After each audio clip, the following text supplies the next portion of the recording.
بسم الله الرحمن الرحيم إن الحمد لله نحمده ونستعينه ونستغفره ونعوذ بالله من شرور أنفسنا ومن سيئات أعمالنا من يهده الله فلا مضل له ومن يضلله فلا هادي له ونشهد أن لا إله إلا الله وحده لا شريك له ونشهد أن محمدا عبده ورسوله أما بعد السلام عليكم ورحمة الله تعالى وبركاته.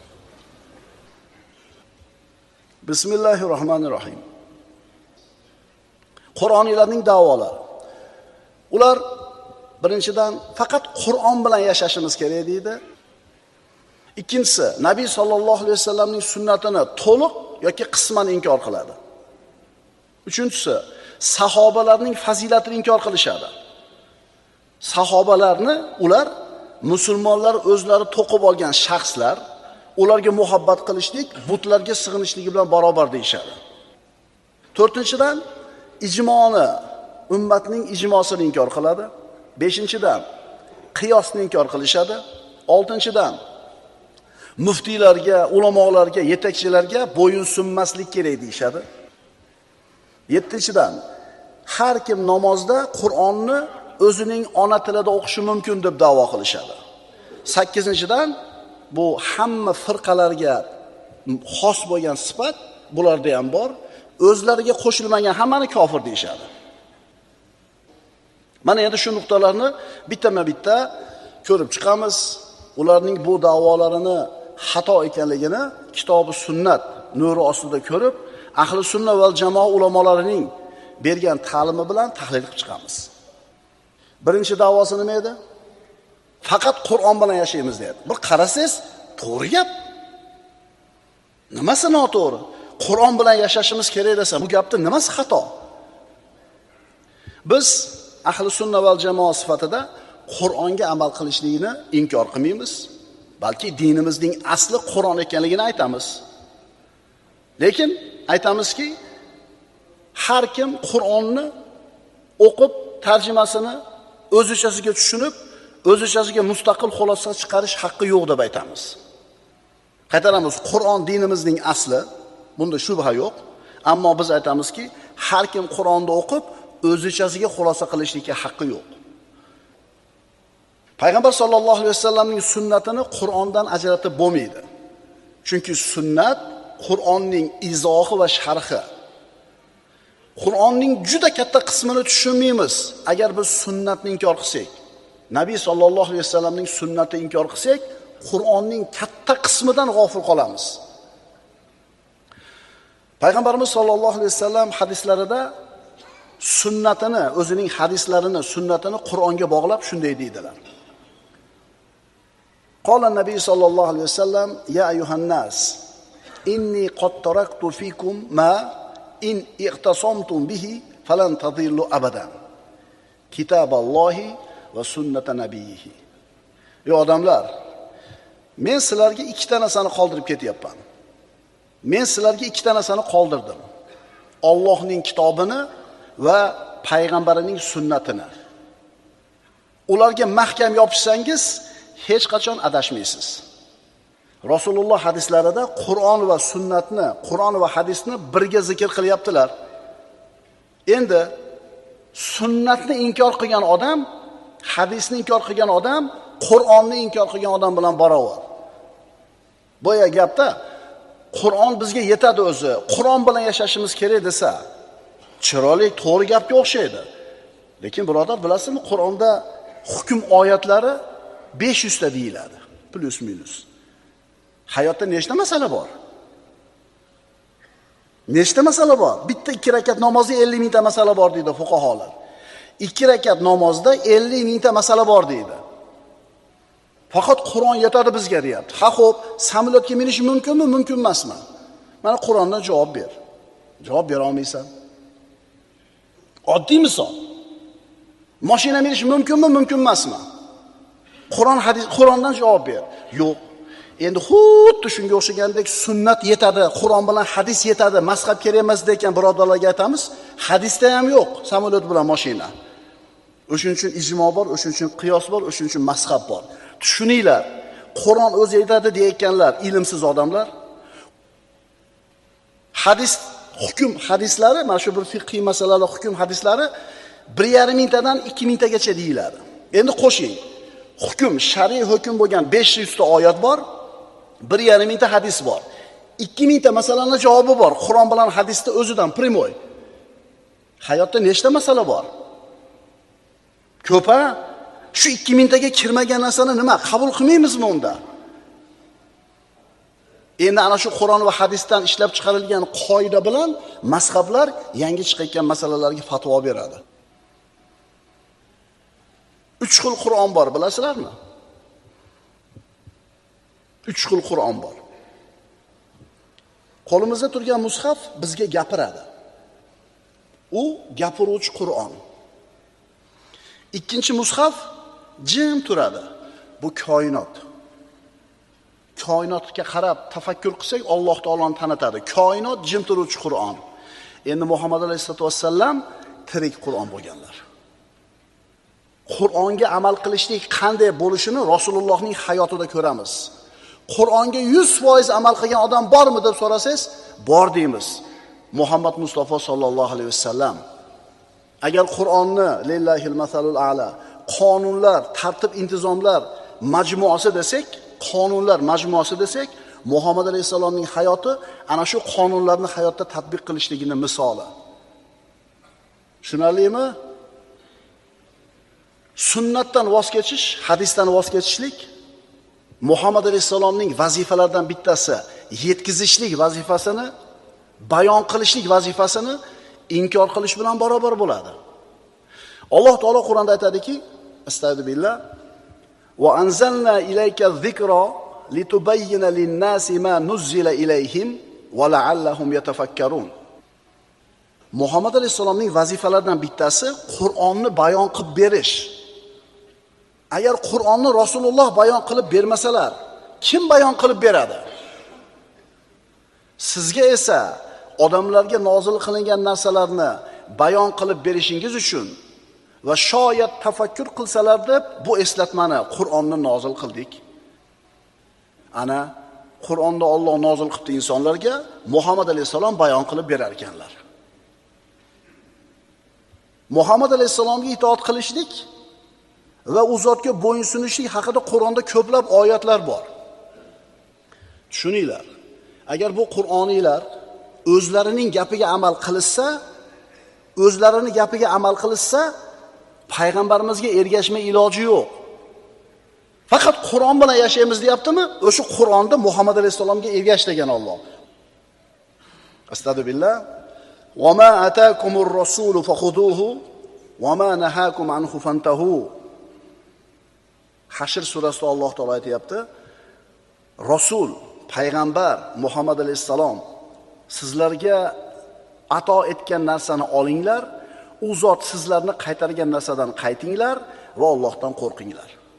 Ana Allohdan qo'rqayotgan odam payg'ambarga ergashar ekan. Qur'onda aytayotgan bo'lsa, payg'ambarga ergash deyotgan bo'lsa, sen Qur'onga amal qilaman deyotgan bo'lsang,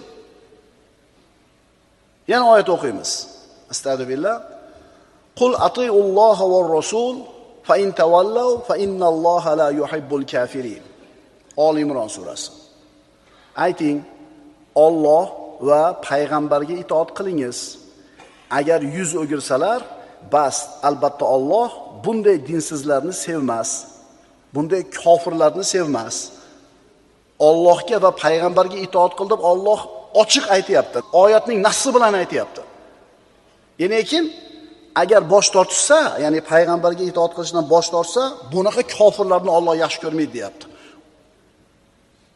Yana oyat o'qiymiz. Astagfirullah.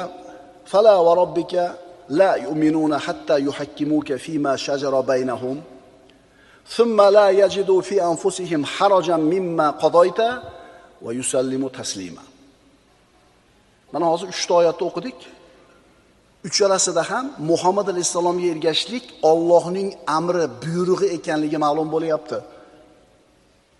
Yo'q, Parvardigoringizga qasamki, to ular o'z o'rtalarida chiqqan kelishmovchiliklarda sizni hakam qilmagunlaricha, keyin siz chiqargan hukmga bo'ysunmagunlaricha va dillarida hech qanday tanglik topmagunlaricha musulmon bo'la olishmaydi. 3 ta narsani olamiz bu oyatdan. Agar siz mo'min bo'lsangiz, haqiqatan Allohga bo'lgan iymoningiz chin bo'lsa, birinchisi, o'rtangizda muammo chiqsa, Muhammad alayhisolamning shariatini oldiga kelasiz, sunnatga kelasiz. Ikkinchisi, shariat chiqargan hukmga bo'yin sunasiz. Uchinchisi, qalbingizda hech qanday tanglik haraj qolmaydi.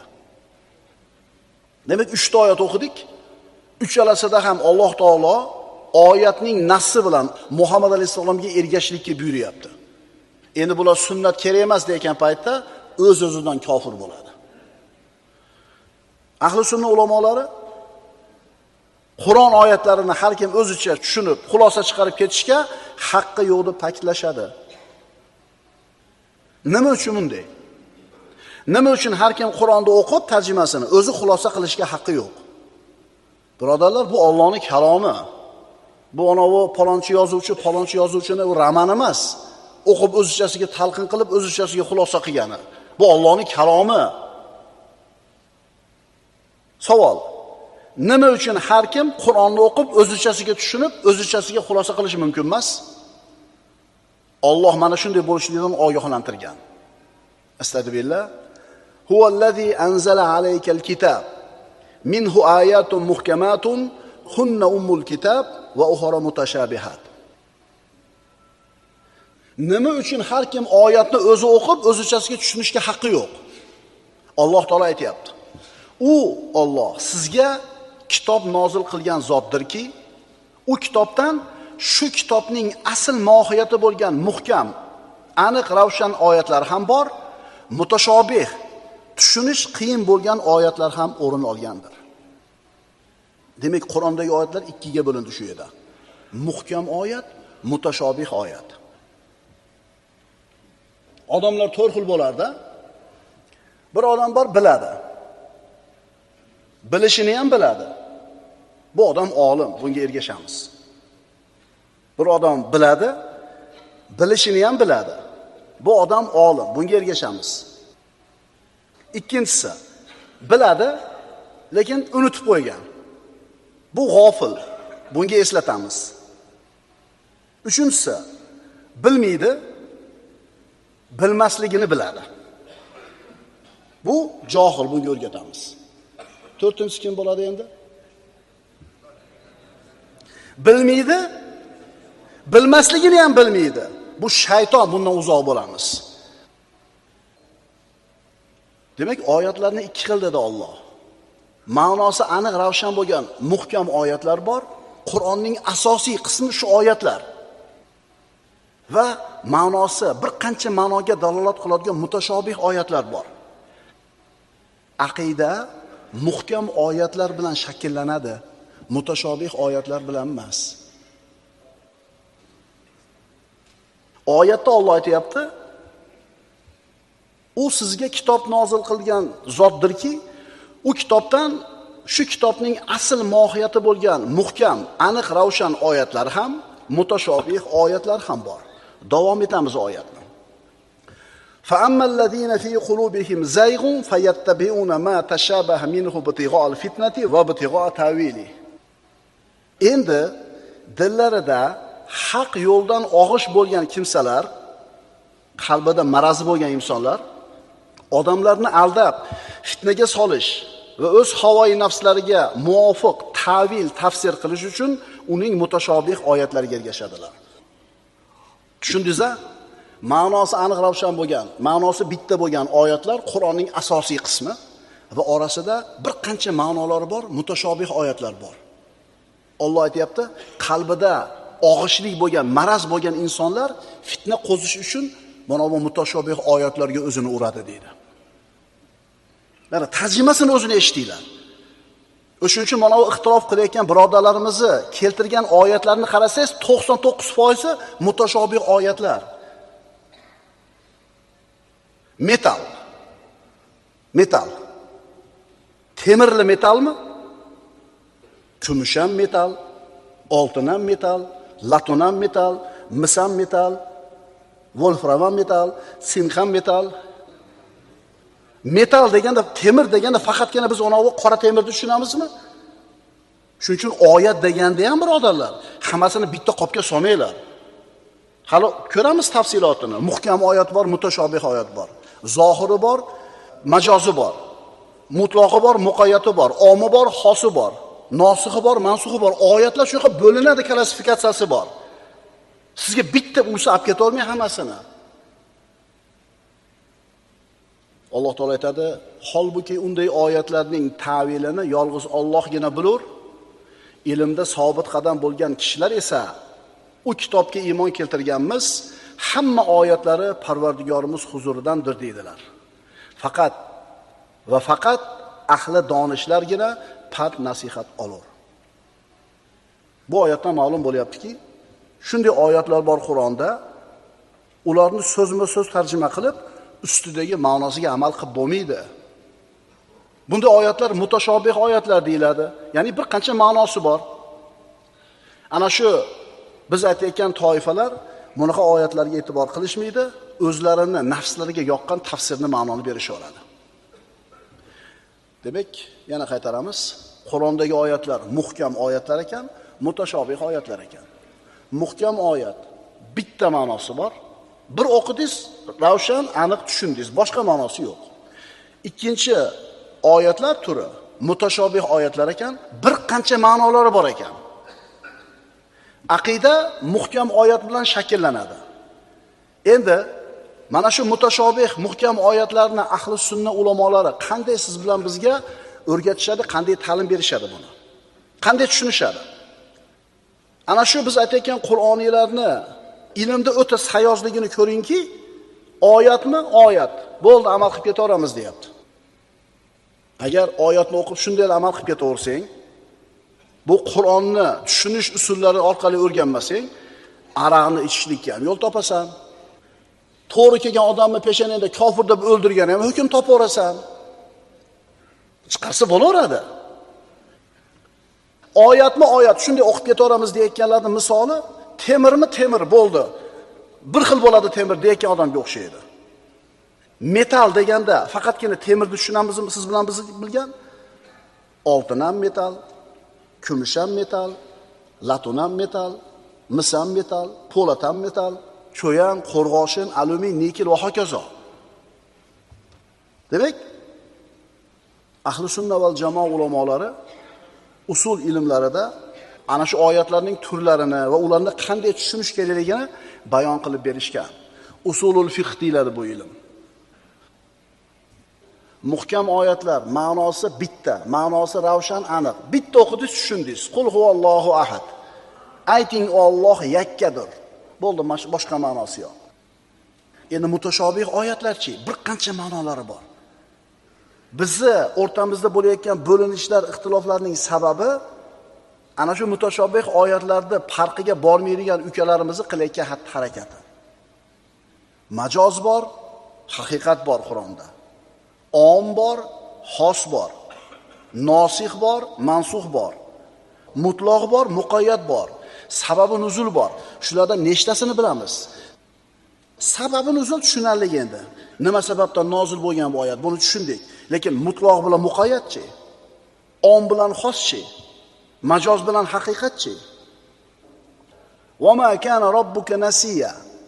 Robbing unutuvchi emas. Bu tushunarli. Keyingi oyatda nasulloha fa nasiyahum. Ular Allohni unutishuvdi, Alloh ham ularni unutdi. Birinchi oyat muhkam oyat, tushunarli. Alloh hech narsani unutmaydi. Bu tushundik. Endi buni muqobilida buni teskarisi turibdi. Bular Allohni unutishuvdi, Alloh bularni unutdi deydi. Ustidagi ma'noda olamizmi yoki majozini olamizmi?